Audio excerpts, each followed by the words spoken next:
موسكوتشو 12 ملعقة دوز. ندهنو المول بالزبدة ونرشوه بالفرينة ونحطوه في المجمد.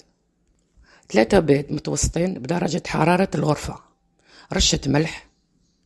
12 مغرفة كبيرة سكر كاس، نضربوهم ملح. 12 مغرفة كبيرة زيت نضربو، و12 مغرفة كبيرة حليب دافي نزيدو نضربو.